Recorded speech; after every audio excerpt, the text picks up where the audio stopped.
Well, I'm glad you're here as we continue through this series again, looking at this. And I've shared before, I have some experience with sheep, not good experiences, but I do have some experience with sheep. It's not always been a positive thing.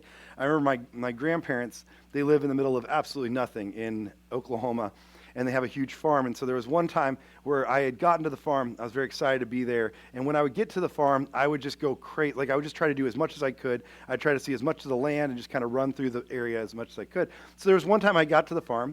It was my first few minutes there, and I was pumped. I was so excited. So I started running through the fields. And as I ran through the fields, because I can only do this on the first day, by the way. I can only do like the first day of excitement because the next day my allergies would hit me and I'd be like, oh, I can't do this anymore. This is no fun. But the first day was great, right? You kind of like just got through it. So I would run through the fields, and I remember running through pen after pen. There were cattle everywhere. There were all kinds of different animals. I was running through pen after pen. There were horses. And then I ran through this one pen. I opened up a gate, and I walked into the gate. And I just walked in. It was a little, there were different little stables in different parts of the land. And I walked into this gate, and as I walked in, suddenly I heard a noise that I'd never heard before. And something came running at me, like full speed. And I turned around, and there was a goat that was looking me in the eyes. He was huge. He was a ram, and he started chasing me. So I'm running as fast as I can, all of a sudden, out of nowhere, just through this pen. And I'm running as fast as I can to the other gate. And I get to the other gate, and I don't open it because it takes too long. So I just climb the gate. I fall on the other side of the gate. And I kid you not, as I'm laying on the ground, my cousin Josh walks up, looks at me on the ground, and goes, so I guess you met Norman. I was like, you named this thing? You named this beast? And he was like, yeah, that's Norman. I'm raising him for a 4-H project. Glad you got to meet him. That was my first exposure to Norman. Norman was terrible. Norman was mean. He was an idiot. He never went the right way. He never did the right things. He was miserable to work with, but he was a big, big ram, right? And that was like my first exposure to these things. Now, what's interesting is what we're going to look at today. It tells us about sheep. There's a lot about sheep in this, okay? And as we talked about last week, we talked about the gate, which is leading us to the sheep. So who comes through the gate? And Jesus says, I am the gate who enters into this pen. I'm the one who lets people in and out. Then he takes it a step further and says, not only am I the gate, but I'm actually the shepherd himself. I'm the one who takes care of these things. And what's interesting is as we go through this series, we're looking at what Jesus says, I am this. I am these different things. In his own words, this is how Jesus describes himself. This is one of the few where Jesus doesn't just describe himself to us, but he actually describes us to us. Like he actually takes it a step further, and by him describing who he is, it lets us know who we are. And we'll get to that in a little bit. So I'm going to walk through this just piece by piece. I'm just going to be honest. This is not much of a sermon. This is just like a bunch of random thoughts and kind of devotions toward what he's saying here and where this story goes. So when we start off, he starts off in verse 7. Remember, he says that Jesus tells him again, I am the gate for the sheep. Only me. All who have come before me, they're thieves and robbers, but the sheep have not listened to them. I am the gate.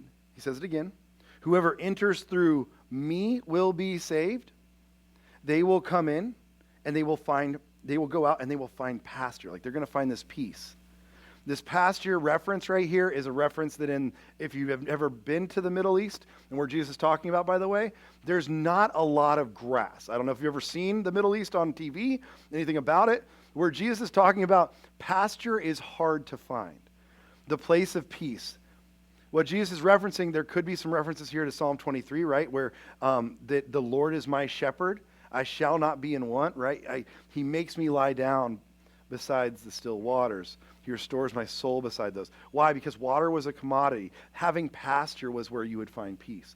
It wasn't common. It wasn't all the time that you would find this. It wasn't a lot of grassy knolls. It was a lot of sand dunes. And so for him to say, this is where you're going to find pasture, you're going to find peace in and through me. But he says, the thief comes only to steal, kill, and destroy, but I have come so that they may have life and have it to the full. Now, for us in our culture, what Jesus says here, and I know we talked about it a little bit last week, but what Jesus says here, it feels very limiting, doesn't it? Like just in our culture, I don't know if you know this or not, we live in kind of a pluralistic culture, right? Where it's like, yeah, there's Jesus, and there's also like some other things, right? Like we don't just do the Jesus thing. That's cool. Jesus is good. Even in Jesus' culture, he was not the only way. This is countercultural, what he's teaching. I remember a few months ago standing in Athens, like being able to go to see what it looked like where people were worshiping. And when you stand at the Parthenon specifically, we were standing at the Parthenon, and the night we arrive in Athens, we look over. There's this beautiful hillside. There's this picturesque view of the Parthenon. This is actually from like where we were staying. You can just see it up on a hillside, just gorgeous. Now, this whole place is only dedicated to worship of gods. That's what it's for. Now, we look at it as a historical landmark, something that's cool to go visit. That's the way we see it. In the day and age that this was built for the worship of the gods, and all the way around it. So you see how it's built up on a hill, but everywhere you walk around the bottom of it, as you start to kind of ascend the hill, every little bit of that ascension is more and more smaller statues to more and more different gods. Like the Greeks were worried about how many gods they could fit in. Like, we need to make sure we get all of them in here. Do we have one for the sun? Do we have one for the moon? Do we have one for the stars? Do we have one for the winter and the fall and the spring? Do we have one for the harvest? Do we have one for fertility? Like, do we have a God for all these different things? And they would constantly continue to add gods to this like beautiful landscape because it was a pluralistic society. You need more gods. Like, that was the issue. And so it was really cool. This is one of my favorite spots. We'll talk about it another day more. But one of my favorite spots standing there was at Mars Hill, which is right next to it. And this is just a picture I took on my phone, just looking over. This is still looking at the Parthenon from where I was standing, the Acropolis. From where I was standing at on Mars Hill, which is where Paul stood, if you remember in Acts 17. Paul shows up to this culture, and he says, you have many gods. That's what he says in Acts 17. Paul is standing in this exact spot. He says, you have many gods. I see that you're very religious is the word he uses. You're very religious. You have lots of gods. I see that. He says, but let me tell you about the unknown God, the one that you don't yet know. Let me explain him to you. And I never had seen how close he was standing there to being able to look over and just see a massive temple to the gods of Athena, Nike, all the different Athenas, by the way. That's why it's called Athens, is for all the Athenas. And so these were all statues to gods. In fact, there were also statues to dignitaries, people who had given lots of money. There was actually a statue somewhere in there probably for Caesar. And when Rome took over, he had created his own statue inside of this. There were lots of statues to lots of cults and lots of gods. So when Jesus comes along and says, I am the gate, first of all, he's not talking just to a pluralistic society. He's talking to the Pharisees, saying, it's not you guys. It's not all those. I am the only gate. And to us, that feels very, very limiting, I think, right? Because like in our culture, it's like, yeah, well, I mean, that's good. We take some of the Jesus stuff, then we take a little bit of like the Buddhist stuff, because there's some cool things in there. And then we add in some essential oils or whatever. Like if you just get enough, what is it, lemongrass or so, I don't know, something like that in there, you're going to be fine. Add some eucalyptus. Right? We just kind of put these things together, right? Like just this plus this plus this, and then we kind of have a mixture we're happy with. We kind of have to find all those different pieces and put them together. What's intimidating to me about that is that it becomes very anxiety producing, in my opinion. When you start having that kind of understanding of who God is or what it is that is the gate that lets us in or out of this eternal life, it gets really, really anxiety producing. Because we're always trying to figure out, do I have the right concoction? Am I doing all the right different things? Have I added in enough doses of these different pieces? Am I watching enough Oprah? You know, like, is it all coming together? Am I getting all those things together the way I'm supposed to? Do I have this influencer's advice added in to what this financial expert says, to what my news source tells me? And it creates a lot of anxiety. I remember just a few weeks ago, I've told you, I had this infection that started in my back, and I knew it could happen. I had this cyst that was there, and I went to the doctor about a year ago now, and I went to a doctor and just for a checkup, and I was like, hey, I've got this cyst. Should I get it checked out? And he was like, no, it's fine. And I was like, you want to look at it? He looked at it. He's like, yeah, it's fine. He's like, don't worry about it. It's not going to do anything. It's not like a big deal. I was like, okay, that sounds good. So I went about living my life, and then it turned into a big deal. And a few weeks ago, I was at an event. I was in Fort Myers, and like that night, I was like, man, my back hurts. Like it doesn't feel good. And I couldn't see it. It was in a weird spot, but I was like, man, it doesn't feel right. Something feels bad. So I got home, and I showed Marie, And she immediately, I took my shirt off, I showed her, and she goes, whoa, which is not good. That's not good. And I was like, yeah, it's bad. And she was like, okay, that's big, and it's very red. You should probably get that looked at. So I called a telehealth doctor, right?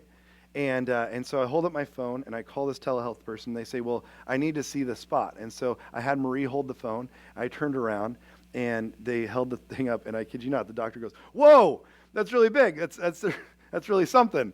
Like, thank you. This is really affirming in my life. I can't see this, but I'm glad that you think that whatever's happening on my back is that terrifying to you. And so they told me, here's what I would do. And they gave me a handful of medicines. They were like, here's some medicines. We're going to call these in. Just do this, and it'll take care of it. So they called in the medicines, and I went and got the medicines. I started taking said medicines, and it wasn't really doing anything. A few days later, it was actually worse than it was before. And so I literally just stopped at a Walgreens, went into a Minute Clinic, and I was like, hey, I have these medicines. They're not doing the thing for my back that I want them to do, and it's pretty bad. And the lady who was on call that day was like, okay, let me see the spot. I lifted up my shirt. She goes, whoa! And I was like, gosh, come on. Somebody be a professional here at least, okay? And she was like, wow, that's really bad. That's pretty bad. I was like, yeah, I know. I've heard that from everybody. Can we do anything about it? She's like, yes, I'm going to give you the best medicine. I'm going to call in a better prescription. It's going to be better than the one you just took. It's like, great, that's going to be great. And so then she was, and anybody watch those like pimple popping videos? Is this a weird obsession that people have? Yeah, it was like that. And everybody had a moment after that where they'd be like, can I try squeezing it? And you just see, I'd be like, please don't. Please leave me alone. Anyways, and so I left there. I went to Target again, like the CVS and Target, and get more medicines. Nothing is changing. It's not getting better. And I call a dermatologist. And I go to this dermatologist. And I walk in, and she's this little tiny thing. And she's like, okay, well, let me see the spot. And I was like, here it comes. And I turned around. I lifted up my shirt. She goes, whoa! Okay, all right, cool. Like, I'm glad I'm amazing all the medical professionals with what I'm doing, with what's going on my back. This is really encouraging.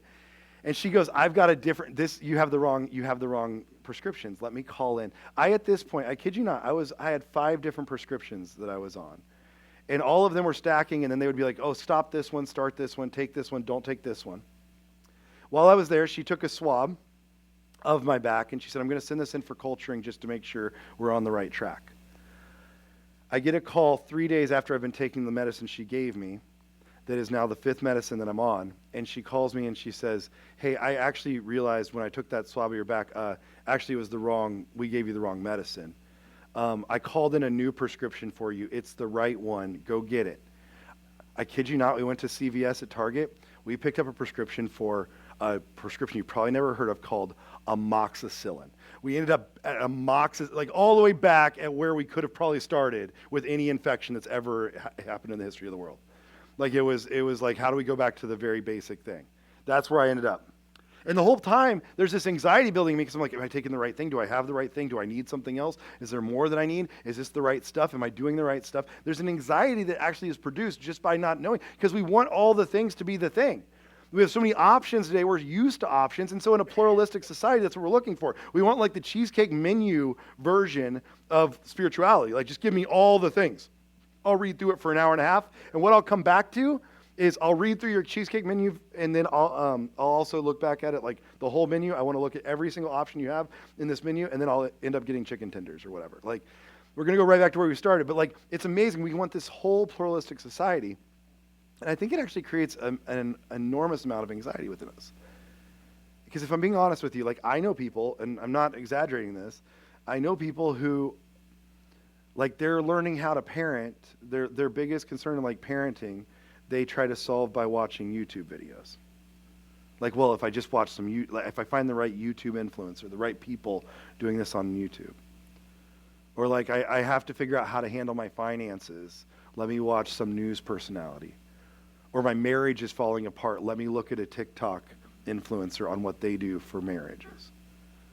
Like, this is real. This is stuff we take in all the time. And we want to just kind of make this amalgamation of all these things. And all it leads to is more anxiety, in my opinion. It's interesting because as a pluralistic society, I actually think that we think that we're so tolerant and we're so broad in the things we accept. But I don't know if you've noticed this or not. Our culture is not quite as tolerant as it thinks it is about tolerance. Like, you have to be tolerant in the right ways. Have you noticed this? Like, you can be tolerant and you can be inclusive, but in the ways that we decide that you're allowed to be. It's broad, but it's like broad in the ways we want it to be broad, right? One of my favorite examples is just it was last year. One of the number one tweets that went viral on Twitter, when it was still Twitter, I think it might have been X at this point, was this. Okay, so I don't know if you can see this, but it just says, several guys moved in next door, students, I guess, and I've gotten 2 confused DoorDash drivers for them in the last week, and their trash can was completely overflowing with pizza boxes. I don't think they cook. I'm feeling such a strange motherly urge to feed these boys. Okay, so she tweets this. This is not an influencer. If you notice, there's no blue check mark by her name. And the next tweet she posts is that she went and made like homemade soup, and took it over to these boys that live next door and left it for them and said, here's a homemade meal. You might see underneath it, it had 560 retweets, 457 quote tweets, 40,000 likes. This is not a verified person. Is this tweet exciting? Like, do you see this tweet and you're like, man, this is an awesome tweet? No. You know why this went viral? Does anybody know? Anybody seen this tweet? It went viral because people could not agree on what she was doing. Most tweets were saying, how dare you judge them? Who do you think you are as a privileged person who can come over and make soup for them? How dare you judge their eating habits? Who do you think you are to do this? Do you see what I'm saying? Yeah, it's fascinating. By the way, read up on it. It's really great.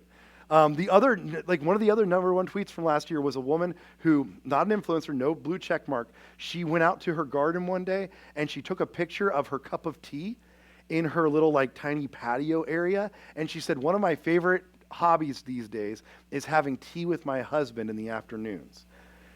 It went crazy. How dare you and your privilege. It must be nice to have a garden. It must be nice to have a husband. It must be nice to have tea. All over the place. Thousands and thousands of tweets. One of the most viral tweets of the year. Because we're allowed to be inclusive and tolerant in the ways we decide we're allowed to be inclusive and tolerant. Does that make sense? I don't know if you've noticed this or not, but our pluralistic society doesn't work quite the way we think it does. Let's just say that. Because not everything is actually included. And when we have that happening, what happens is I think it creates anxiety within us, because I think we start to fall into this idea where we don't know where we fall, where we exist. We don't know if we're doing the right things or the wrong things. And it starts to create this anxiety within us of, am I in or am I out? Am I on the right side or am I on the wrong side? Am I doing the right things or am I not doing the right things? And Jesus is saying, listen, I am the gate. You don't have to worry about all those other things. If you were just to use me as the measuring stick, if you were just to use me as the entire way, you don't have to add those other things in. It actually will be less stress, not more, if you do it my way. He decides who belongs in and who's out. He decides what the gate looks like and what the ways are through that gate. That's his job.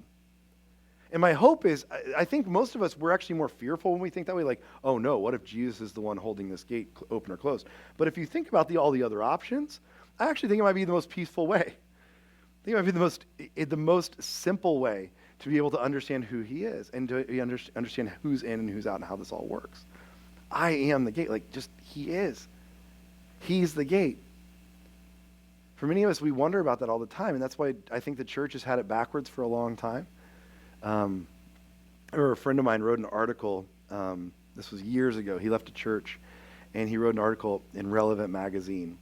And there was just a snippet I want to read for you, but I loved what he said in it. He said, so many churches or groups or people seem to claim that first you have to behave right. You get your behavior right. And then you can believe the gospel. And then once you have gotten that right, we'll let you belong or become a member of our church or group. So do you see how he's saying it? Is you're going to behave, then you're going to believe, and then you're going to belong. But he says, I believe it has to be the other way around. When it comes to the church, I think the formula, in a sense, should be that you belong, you believe, then you behave. You see what Jesus is saying is, he actually says, there are people in this that you don't expect to be in this. There are people I'm letting in, you don't even know about them. He's talking to the Pharisees, and he says that there are those that will come in and go out and they'll find pasture. And he says, but there are sheep who you do not know. There are sheep coming in that you're not even aware of. Those are going to be part of my plan. He decides who belongs. And I think so many times we work in a culture where we think you believe first, or you behave like us first, and then you'll believe a little bit, then you belong, instead of saying, no, he allows who belongs. And my opinion is, and I could be wrong, is if we were to let him be the gate, that we would see him as a good shepherd because it actually brings us to a place of peace. We don't have to worry about all these other things. We don't have to have all these things tugging at us, wondering if we're doing it right or wrong, trying to figure it out on our own. We're not figuring it out on our own. He has figured it out, and we're just following into that. So it makes him, what comes next? It makes him then the good shepherd. That's what it makes him. Notice the next verses. Verse 11. I am the good shepherd. The good shepherd lays down his life for the sheep. The hired hand is not the good shepherd, like he's not the shepherd, and does not own the sheep. So when he sees a wolf coming, he abandons the sheep, he runs away. Then the wolf attacks the flock and scatters it. The man runs away because he's a hired hand.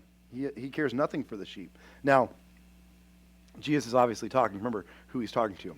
He's talking to the Pharisees here, saying, you guys are hired hands. You don't actually care for the sheep. You're just here because that's your job. Which is real fun when you're in ministry to hear that. But he says, I am, he's going to say it twice, I am the good shepherd. That's my job. I am the good shepherd. I know my sheep, and my sheep know me. And he says, just as the Father knows me, and I know the Father, I lay down my life for the sheep. Now here's what he's telling us, two things. First of all, he is telling us who he is. He is the good shepherd. He's telling us about himself. The second thing is kind of a slight because he's telling us who we are. Because if he's a good shepherd, that makes us sheep. And I don't know if you know this or not, but sheep are dumb. Like sheep aren't intelligent creatures. Anybody been around sheep? Do you know how sheep work? They're idiots. Like that's what they really are. They have no sense of their own. They're constantly falling into things. There are some great videos. Go watch, go find some videos on YouTube. You'll find some great ones of sheep that they pull out of a ditch and it jumps right back into the same ditch. Just over. You will find sheep, they are idiots. They're all morons. Again, I've shared before that my uncle had a pretty good swath of sheep at one point. He had a big group of them. And again, I've shared before that he went to sell them all. They went all onto a trailer. He sent the trailer away. The truck drives off with all of his sheep, and he hears two little noises coming from behind him. And there are two little lambs that are bawling behind him. They got left behind. And so he didn't know what to do. And he looked around. The truck was gone. And the only vehicle he had next to him was his motorcycle. So he took these two little lambs and he bungeed them onto his motorcycle, took off down the road, these dirt roads, to go catch up with the truck. And as he tried to catch up to the truck, he was going pretty fast because he was trying to catch it, and he got pulled over. He got pulled over by a cop. I kid you not, my Uncle Steve got a ticket for 2 unhelmeted passengers on his motorcycle. But he wanted to get rid of them because they're dumb creatures. He was like, I'd rather work with cows. I'd rather work with horses. I'd rather work with anything else. These are idiots. These are such dumb animals because they fall into the same thing over again. They do the same thing over and over again. That's what's hard about them. It's not super fun for us because they're not great animals to be around. Now, what Jesus doesn't say, he never says I'm the shepherd, and because I have all you sly foxes, or he doesn't try to make us sound smart. He's actually saying you're all just kind of sheep. Whether you think you are or not, you're all sheep. You're not quite as smart as you think you are or quite as good as you think you are. You're all going to be led astray by different things. It's funny, in 2000, it was really 2017 that this word got added to the dictionary, but there's a word that you may have heard of. It's called sheeple. Anybody heard of this word? Where people call people sheeple?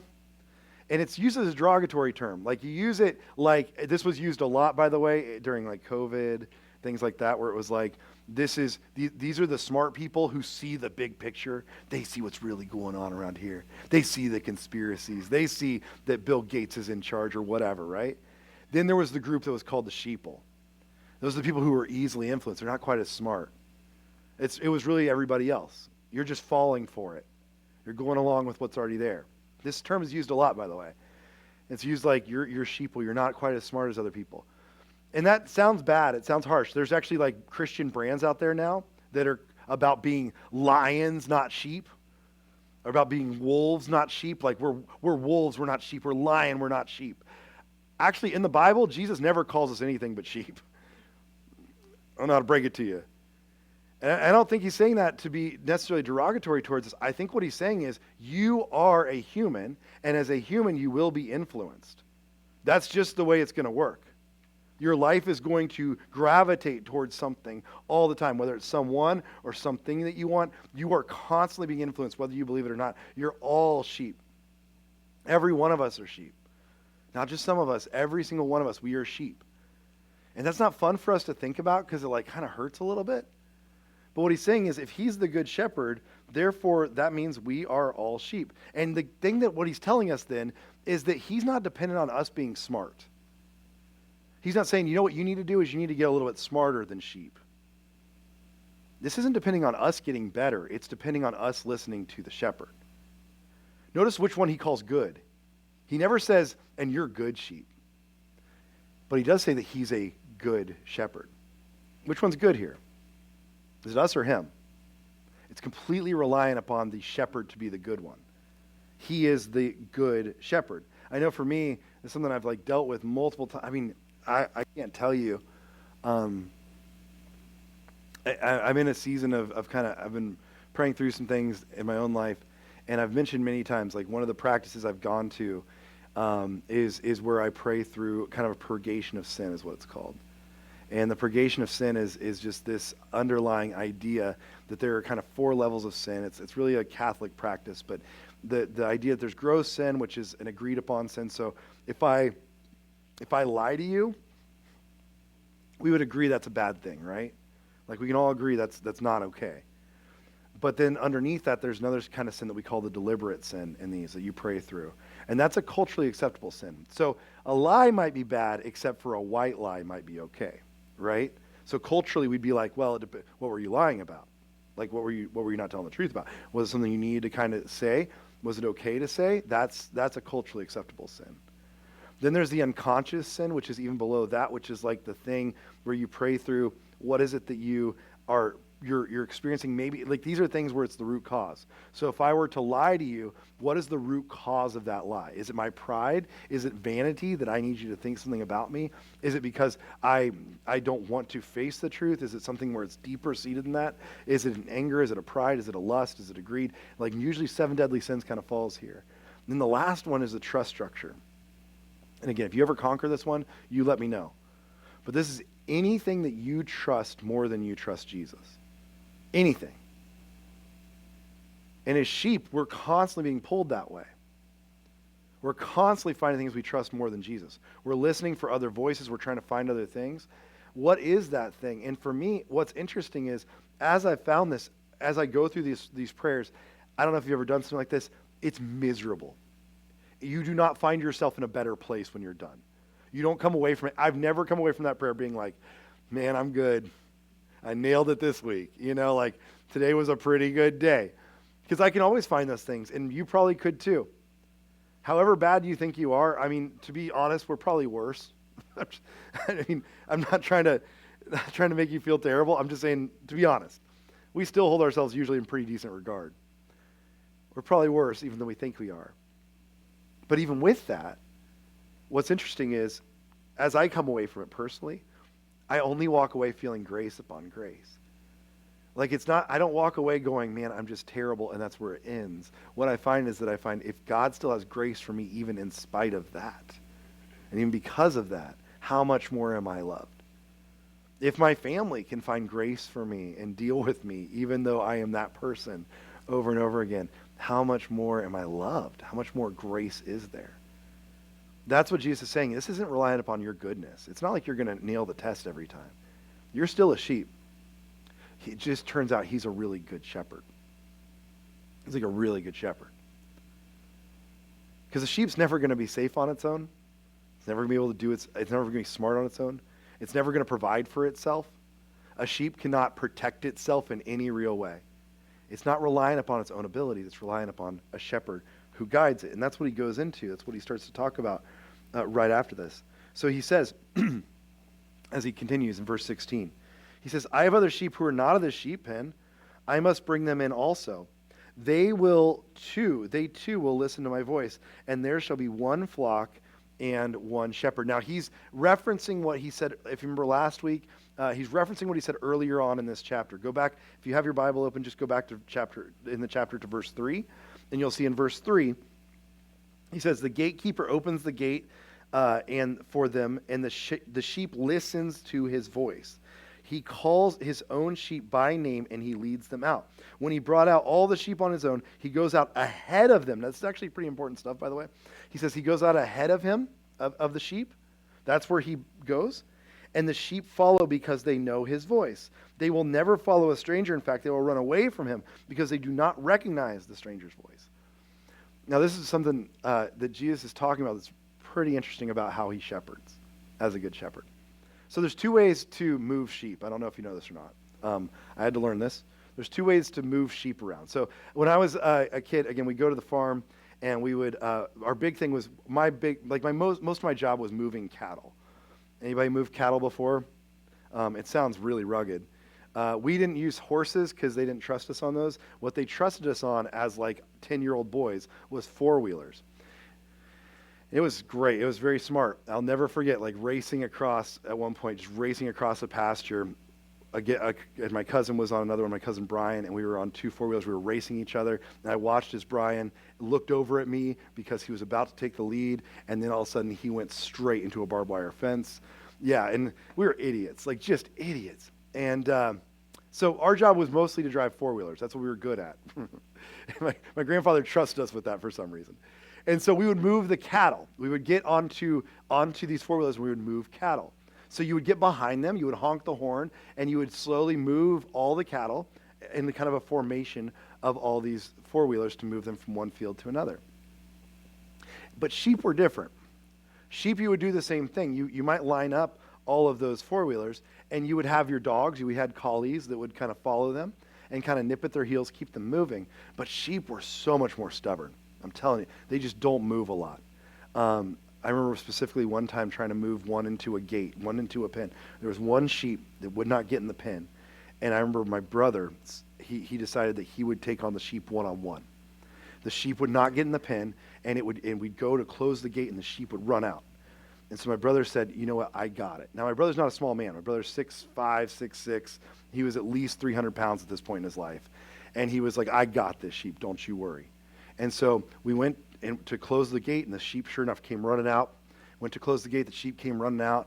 And so he was like, this time when you go to close the gate, I'll be right here, and I'm going to take that sheep, I'm going to put him back in the pen on my own. I'm like, okay. And so we went to close the gate, and sure enough, that sheep came running. My brother got in a full three-point stance. I mean, he was ready. And it came at him, and he jumped at that sheep, and that sheep hit him so hard. It was like a full collision. And my brother fell backwards, and we watched as literal hoof marks were put on my brother as the sheep ran back out. And that sheep just looked at him like, you're an idiot. And he was. He got torn up by a sheep. But the sheep are stubborn. They don't go. They just don't move. And so we'd have four-wheelers. We'd have things lined up. And we literally, it was crazy to watch. We would try to move them from behind. That's one way you can move the sheep. But what does Jesus say he does? He doesn't lead the sheep from behind, forcing them anywhere. That's not what he's doing. He says, I go in front of them. There is another way to move sheep, and I watch my Uncle Steve do this from time to time. A shepherd who knows his sheep, the sheep actually do learn his voice.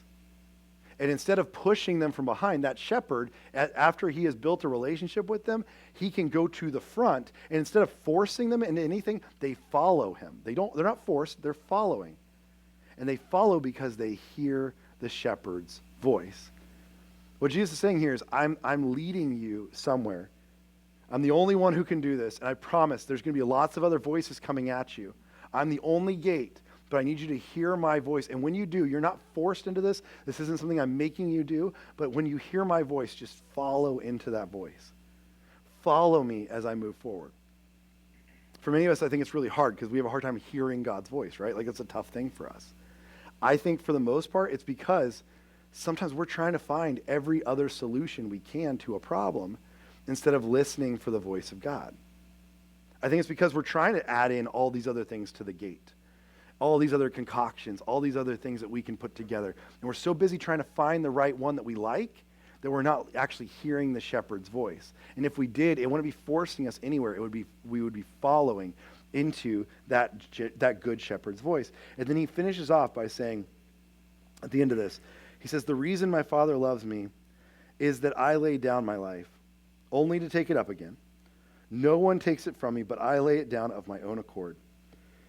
I have authority to lay it down, and I have authority to take it up again.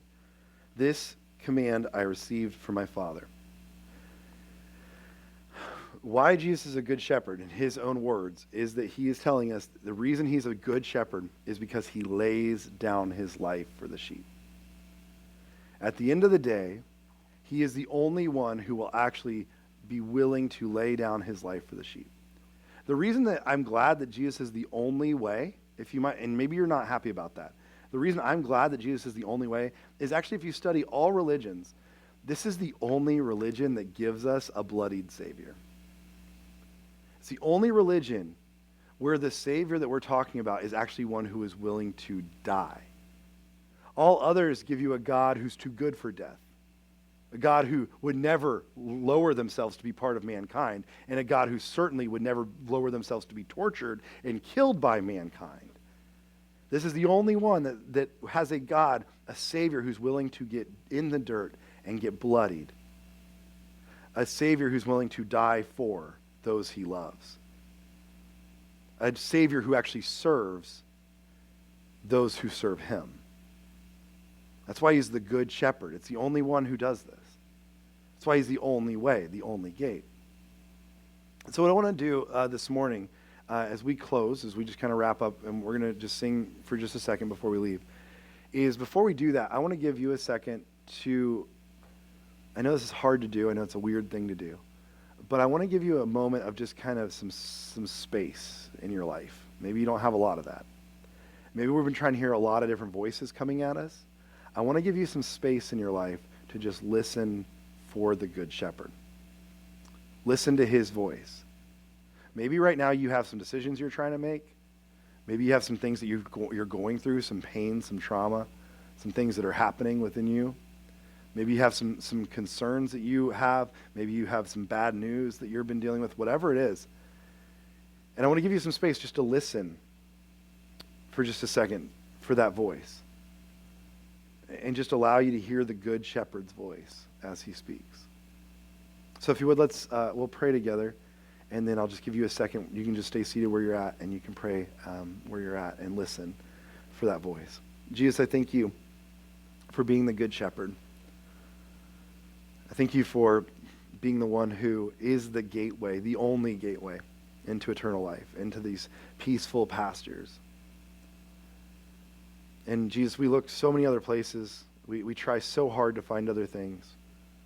We search high and low for things that are not you, or that we can add in, or that we can substitute for.